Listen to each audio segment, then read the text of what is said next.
अरे बिंदु, आज घर में बहुत काम है। आज तुझे स्कूल जाने की जरूरत नहीं है। लेकिन दादी, आज तो स्कूल में मेरा टेस्ट है।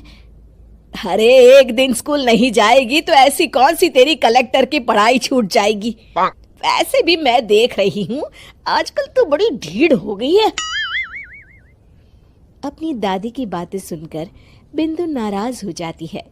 तभी उसकी माँ कहती है, अरे बिंदु, इतनी छोटी बात पे मुंह फुलाने की क्या जरूरत है।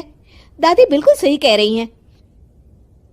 लड़कियों को तो घर के काम काज सीखना चाहिए। अरे बहू, रमेश के लाड़ प्यार ने इसे बिगाड़ रखा है।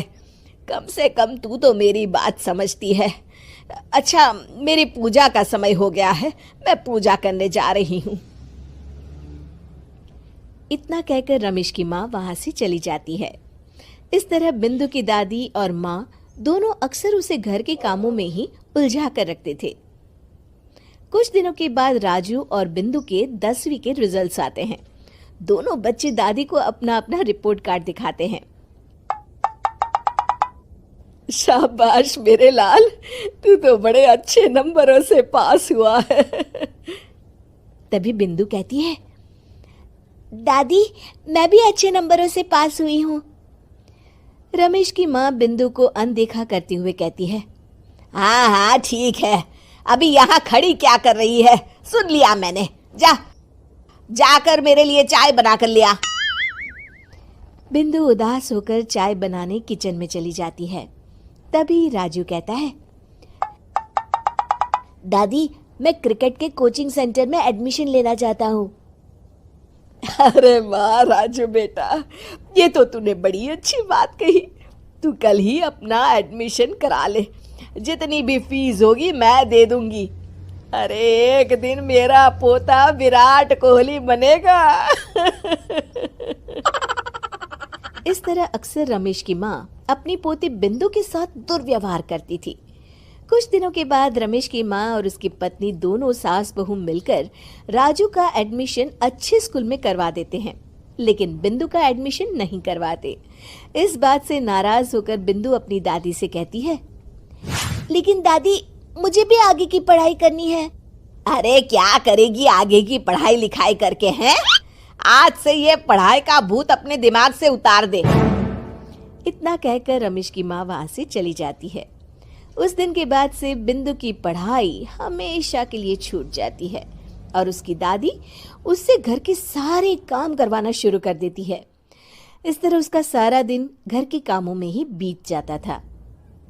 कुछ दिन बीत जाते हैं और एक दिन रमेश छुट्टियों पर घर आता है। बिंदु को घर के काम करते हुए देख उससे कहता है, अरे बिंदु बेटा, तुम स्कूल नहीं गई? पिताजी, दादी ने मेरा एडमिशन कराने से मना कर दिया है। वे कहती हैं घर पे रहकर घर के काम करना सीख। अपनी माँ का ये बर्ताव देख रमेश को बहुत गुस्सा आता है और वो अपनी माँ से कहता है, माँ, ये तुमने क्या किया? आगे की पढ़ाई के लिए स्कूल में बिंदु का एडमिशन क्यों नहीं करवाया? अरे बेटा, लड़की जात है, ज्यादा पढ़ लिख कर क्या करेगी? वैसे भी शादी के बाद तो इसे घर के ही काम करने हैं ना। तुम किस जमाने में जी रही हो माँ? अगर कल्पना चावला के घर वाले भी तुम्हारी सोच के होते तो क्या वो पूरी दुनिया में हिंदुस्तान का नाम रोशन कर पाती? इसका स्कूल छुड़वाकर तुम इसका भविष्य बर्बाद कर रही हो, लेकिन मेरे रहते ऐसा नहीं होगा। बिंदु बेटा, कल ही तुम्हारा एक अच्छे स्कूल में एडमिशन करा दूंगा। तुम जितना चाहे उतना पढ़ो। मेरे होते हुए तुम्हें किसी बात की चिंता करने की जरूरत नहीं है। अपने पिता से हौसला पाकर बिंदु खुश हो जाती है और कहती है, जी पापा, मैं खूब मन लगाकर पढ़ाई करूंगी और बड़ी होकर डॉक्टर बनूंगी। ये हुई ना बात। शाबाश मेरी बेटी। शिक्षा, लड़का हो या लड़की, हमें दोनों को आगे बढ़ने का मौका देना चाहिए।